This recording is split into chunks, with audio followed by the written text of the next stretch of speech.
Bakit natuloy pa rin ang Blue Ribbon hearing? Bakit hindi pinigilan nila Win Gatchalian? Kung ang paliwanag ko dyan, ganito mga kabunyog. Kung akong tatanungin nyo, anong take ko dyan? Alam naman natin na si Win Gatchalian, hindi naman siya yung tipong bastos na Senate President pro tempore. Impression nga, ang pagkapakilala nga kay Win Gatchalian, kaya nga siya tinutulak na maging Senate President na napapalit kay Cayetano. Kasi si Cayetano, madakdak, at hardline. Si Soto rin, syempre hindi na rin acceptable sa iba. Oh. So sino ngayon ang posibleng parang unifier na mabait, na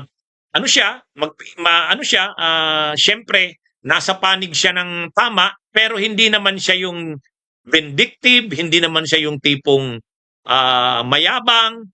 Si Win Gatchalian yun. Kumbaga, siya yung bagong pinoproject na leader na acceptable sa lahat kasi unifier. Ay siyempre, kung ang gagawin ni Win Gatchalian, ipapa-aresto niya ba sila Pia Cayetano? Isa-cite in contempt? Ay magkakagulo. Siyempre, magdadrama na naman sila Pia Cayetano, magdadrama na naman sila Alan. Kaya siguro, mainit na kanina si Junvic, kaya nga hinaharangan sana sila Pia Cayetano at saka sila Rubin, pero mukhang mas nang ibabaw, sinabihan siguro ni Senate President pro tempore Win Gatchalian si Junvic, wag na, hayaan na lang yan. Hayaan na lang yan. Kaysa sa mag-create ng senaryo o tension doon. Kasi kung magkakaroon ng tension doon, magdadrama na naman sila Win Gatchalian, sila Cayetano. Alam naman natin ang drama ni Alan Peter. Tsaka yung ugali nila Alan Peter, nila Marcoleta, nila Pia Cayetano, talagang hindi sila paaawat. Ano man ang mangyari, gagawin nila yung gusto nila. Hanggang saan pwede mo na lang nagawin sa kanila, arestuhin sila. Ang problema pag inaresto mo sila, hindi maganda sa impresyon ng Senado. Hindi maganda. Siyempre, ito kasing grupo nila Gatchalian, nila Soto, nila Lacson, nakita naman natin ang ugali nila. Ito sila, firm sila sa prinsipyo, pero hindi naman sila yung tipong bastos. Hindi ito tulad nila Cayetano, hindi ito tulad nila Marcoleta. Hindi. Kaya kung talagang gagawin nila yung gagamitan nila ng coercion, yung persa, para hindi matuloy yung hearing, magkakaroon ng tension at magkakaroon ng senaryo, commotion sa loob ng Senado. At kapag nangyari yon, papalakihin yan ng nila Cayetano. Papalakihin yung issue na yan nila Pia.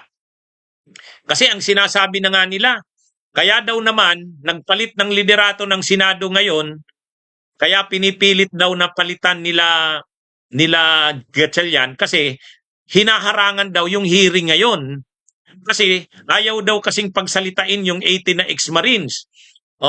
Yan yung sinasabi nila. Kasi ang pinoprotektahan daw ay ang administrasyon at si Martin Romualdez. Pagka ganun ang ginawa mo, na hinaharangan mo sila Cayetano, aarestuhin mo pa, ay magiging hindi maganda. Kaya ang siguro naging desisyon na lang ng bagong liderato ng Senado, hayaan na lang yan. Hayaan na lang yan. Total lang naman yan. Lalabas yan parang meeting lang. Kasi officially hindi siya hearing. Hindi siya kinukonsider na hearing. Wala namang mga staff ng Senado na nagre-record ng minutes. Wala. Actually, sila lang. Sila nga yung nag-arrange ng hall eh. Ang nag-arrange ng hall kanina si Alan Peter, tapos si Rubin Padilla.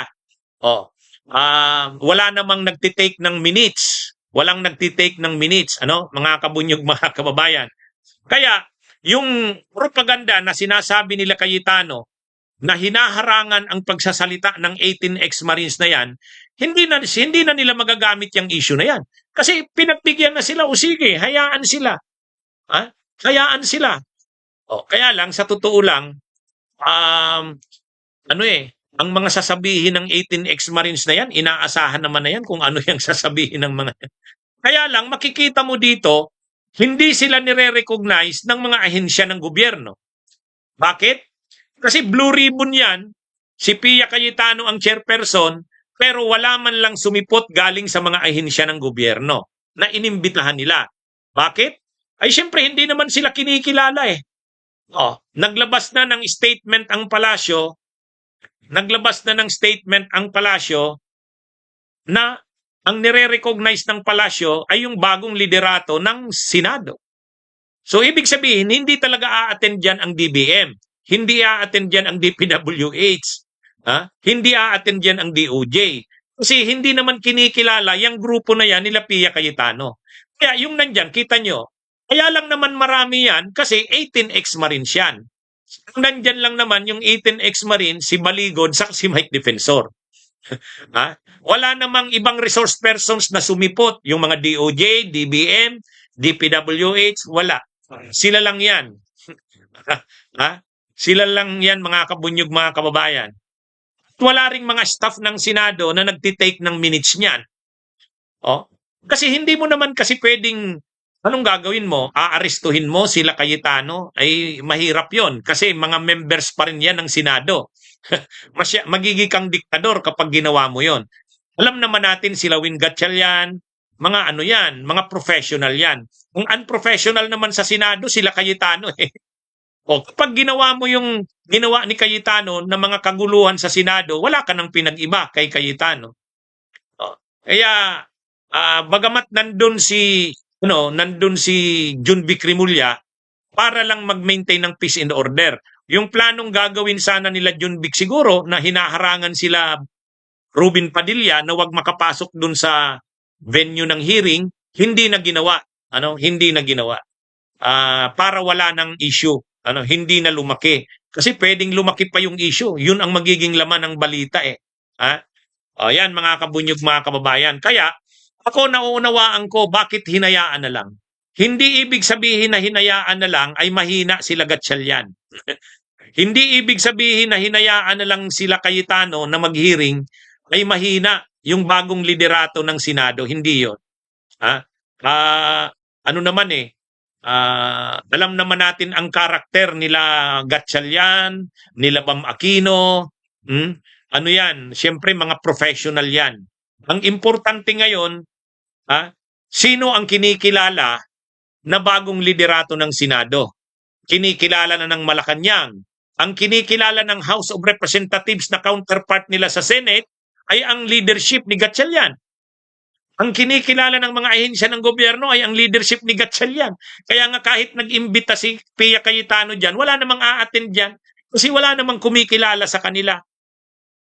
So, yan mga kabunyog, mga kababayan. Kumbaga, tingnan nyo kung sino lang ang umattend sa patawag ni Pia Cayetano. Yung 80 na ex-Marines at saka si Baligod at si Mike Defensor, sila rin lang yan. Sila rin lang yan. Pero hindi nila pwedeng persahin na umattend ang DBM, ang DPWH, ang DOJ. Kasi ang kinikilala ng palasyo, ng executive, kinikilala na liderato ng Senado ay sila Win Gatchalian. Ang kinikilala rin ng House of Representatives na counterpart niya na leadership ng Senado, yung grupo nila Gatchalian.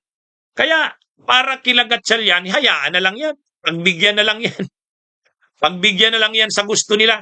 Ang lalabas naman yan, ang sabi nila Gatchalian, ang lalabas niyan, meeting lang naman yan ng grupo ng 18 ex-Marines at saka yung mga pro-Duterteng senador. Yan ang lalabas niyan.